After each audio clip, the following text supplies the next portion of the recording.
Welcome to another day of Vlogmas with Sebastian. Today's especially exciting because not only are we going to be doing fun Christmassy things, but we're also going to be reading fun Christmassy books. I love romance books, so long as there's magic or dragons or fairies. I'm not really into romance modern day. It's just not my vibe unless it's with this guy right here. So I'm a little nervous because for the next 3 days, I am only going to be reading Christmas romances. Now, hopefully, Christmas magic will kind of help with the lack of magic area. So we're actually going to be starting off strong with All I Want for Christmas by Maggie Knox. But before we start, we are going to be running to Target and we're going to be getting fun Christmassy pajamas. Every single year, one of my favorite things to do is to go to Target, get Christmas pajamas, and usually it's something that like coordinates or matches, and I get a set for me and a set for my husband, and I usually surprise him with what it is, and then we will get in our Christmas pajamas and enjoy a fun Christmassy night. So we're actually gonna go buy those pajamas first because I really want to read this book in bed in my new Christmas pajamas. I think that'd be super fun. I picked up Caitlin, then we ran off to Target, and there were lots of very cute things for Christmas and a lot of really cute Christmas PJs. The second we walked into the section, we saw this red lounge set, and Caitlin and I both, like without hesitation, knew it was the perfect Christmas pajama set for me. So I got that, no hesitation. And there was a TJ Maxx right next to the Target, so we had to go over there, obviously, and sniff some candles. I ended up getting 3. Then I dropped off Caitlin and head home and gave Sebastian his present. And Sebastian really seemed to like them. He said he really liked the color, so I figured he would like a more like subtle dark tones. And I kind of like how ours coordinate, even though they're not a part of a set. They both are like deep dark gem tones. Now I am home and I'm ready to read, although I will say that Target run took a lot longer than expected, so I'm not going to be kicking things off with a subscribers to seconds video like I originally planned. I'll probably do one of those tomorrow after work. So instead, I'm just going to curl up in bed and start this book. All I know about it is that these two people enter a singing competition and they're competitors, and for whatever reason, they either have to compete together or sing together, and it's like a competitors to romance. I don't know if I would call it enemies to romance, but it sounds really interesting and it's really short. I'm just going to crank out as much as I can tonight before heading to bed with a candle burning. This one is Merry and Bright Holiday Magic. It smells pretty good, so I'm going to burn that and start reading in my Christmas pajamas in bed. I'm so stinking excited. I guess I'll just catch you up tomorrow morning on how the book's going.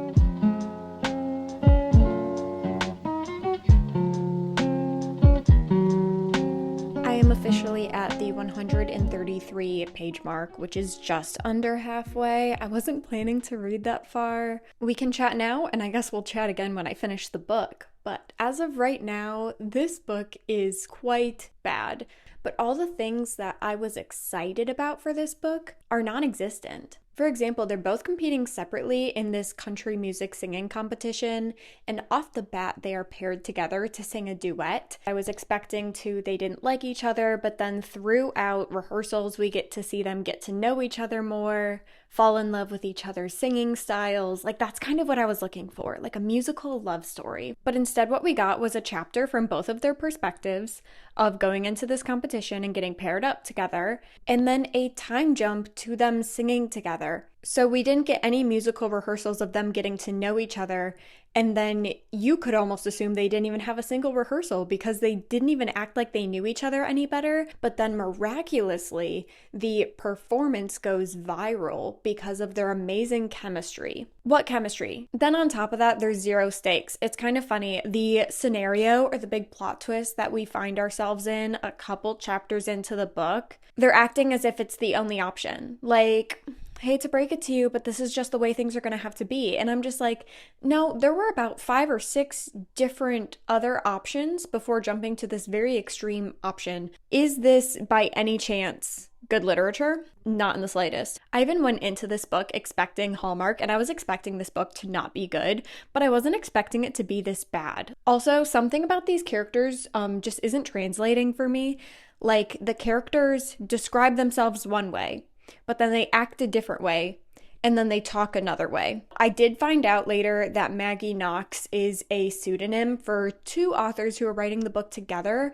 So I think it's highly possible that like if one of them wrote the guy's perspective and one of them wrote the girl's perspective, it would explain some, not all, it would explain some of the indiscrepancies. But in my opinion, if you're going to write a book together, at least read the other person's chapters. Like, it doesn't even seem like they read each other's chapters. That's how disconnected this book feels. Anyways, let's just jump forward to my subscribers to seconds video and talk about the rest of this book. Reading a second for every subscriber I have on my booktube channel, day 27. I currently have 4,843 subscribers, which means today we're reading for 1 hour, 20 minutes, and 43 seconds. Now, I'm not gonna lie to you, it was a very hard hour, 20 minutes, and 43 seconds to get through, because this book quite literally lacks any soul or depth to it whatsoever. I got to a point where I realized if I wasn't reading this book for a video, I would have DNF'd it like a long time ago, and I would have been perfectly justified in doing so. Thankfully, with the subscribers to seconds video, I got into like the last 10 pages of the book and I just finished it while the video footage was like uploading to my computer. I really want to give it 1 star. And I think I actually will. It was just a bad book. Like, I don't have much good things to say about it. I hate to say that. I really don't like to be cruel. I know I'm very critical and judgy of books. I mean, goodness sakes, I have like a whole channel where all I do is judge books. Anywho, let's just jump off the bat to book 2.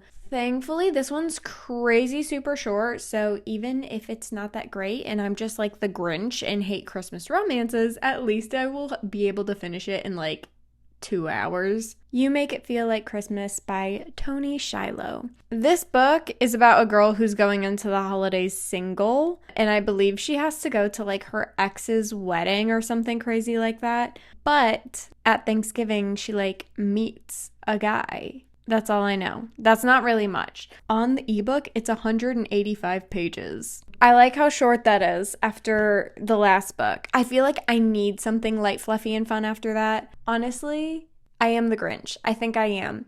I think I just need to go to bed because I'm really tired and that book just made me so mad. I think I need to go vent about it to my husband and then get a good night's sleep. And then tomorrow is Saturday. So you know what that means. We're going to be doing a lot of reading. I officially started You Make It Feel Like Christmas this morning, hanging out with Caitlin and Soka. Maybe it's because the last book was so bad, but I feel like this one is getting off to a fantastic start. I'm officially at like the 25-ish% mark, and I realize this is a very inconvenient angle, but Soka came to cuddle with me, and it's really cute and sweet, and I didn't want to move, so here we are. I'm officially at the 25-ish% mark, and something off the bat that I think I love about this book so much is that it is not enemies to lovers. After reading romantasy so much, enemies to lovers is usually like mortal enemies to lovers, and with modern romance books, it's just like I'm not a fan of you, you have inconvenienced me, or I am being childish and holding a 10-year grudge over you to lovers. So I like how it's not enemies to lovers. It's actually like a love at first sight, but for him and for her, she's just kind of like caught up in her own stuff. And it's like legitimate stuff too. I feel like a lot of times in modern romances, whatever the main characters are upset about is like minor inconveniences, but they're both actually going through a lot. The family dynamic is really fun. The drama is very realistic, but still very engaging and very interesting. And I'm very excited to see where this book goes. What do you think? The puppy has spoken. Lights, please.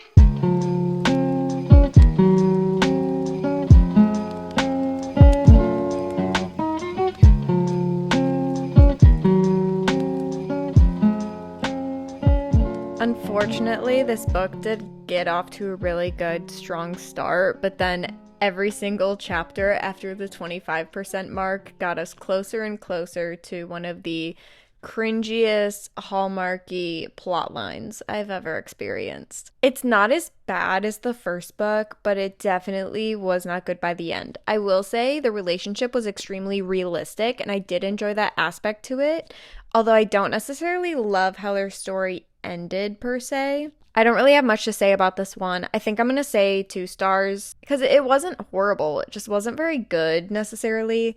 And I feel like every single Christmas romance book that I read makes me turn more and more into the Grinch. So this is fantastic.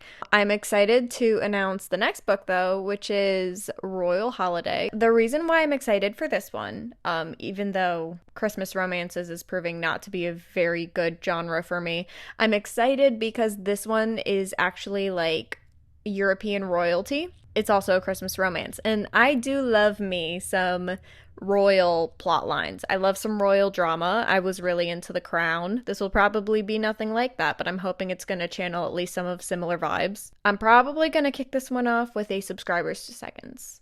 Reading a second for every subscriber I have on my booktube channel, day 28. I currently have 5,114 subscribers, which means today we're going to be reading for 1 hour, 25 minutes, and 14 seconds. I am happy to say that this book is clearly way different than the other ones I've read so far for this video. It starts off with a girl who's going to be dressing the Duchess of England for some like fancy Christmassy events, and she gets a +1, so she decides to bring her mother. Surprisingly, the romance isn't about the daughter, it's about the mother. I must say, there's something so beautiful and refreshing about reading a love story of people who aren't in their 20s. It never occurred to me, but I guess I don't really read many books of love stories that happen that late in life, and it's honestly so beautiful. The mother's just kind of tagging along, and she gets to just kind of hang out on this estate while her daughter works.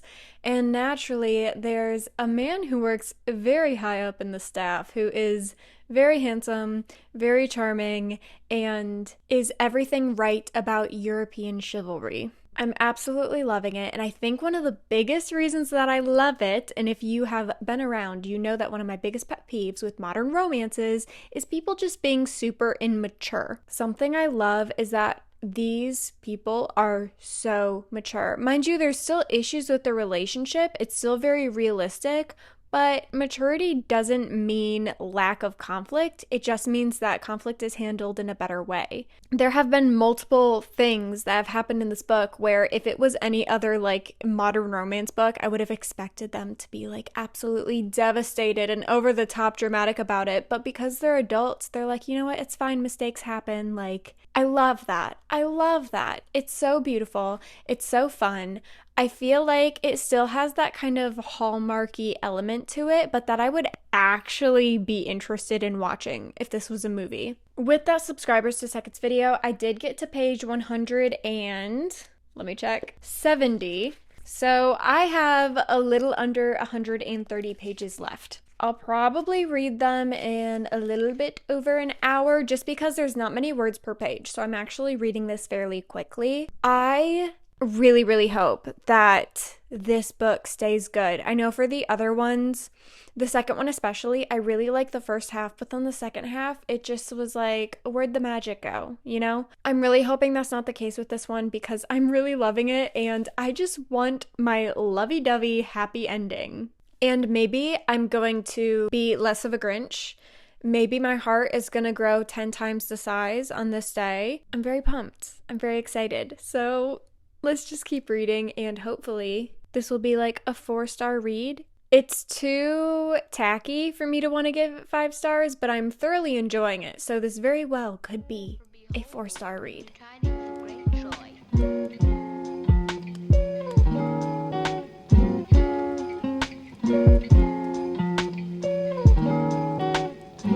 I have officially finished Royal Holiday and I want to give it 4 stars, but I think realistically it's going to be a 3-star, especially after I sit on it for maybe a couple days, just because it feels like a 4-star for a Christmas romance. But in all reality, when I think about all the books that I've read and rated, especially this year, this one is definitely more of a 3-star. I liked how it was refreshing, it was different, and I didn't hate it. Like, I know the bar was so low, guys. Like, the first 2 books made the bar so stinking low, but I so thoroughly enjoyed this book. Did I love it? No, I just had a good time. And it is the end of the weekend, so this is also going to be the end of the video. However, I did get a bunch of other Christmas romances from the library. So if you want more or another Christmas reading romance vlog for Vlogmas, let me know. I'm willing to do a second one if you're really interested. But as for right now, I need to take a break and I need to get back to my fantasy. I'm currently reading Reckless by Lauren Roberts and the 7th Harry Potter book for like the 13th time. And I just miss romantasy, so I'm gonna get back to my romantasy. But hey, here's to branching out. I think 2024 was the year of branching out for me, so I'm really proud of myself for that, but I'm ready to go back into my comfort zone. Subscribe to be notified for when I post tomorrow's next Vlogmas video, and of course, if you are not caught up on Vlogmas, what are you doing? Go check out this playlist and get caught up today.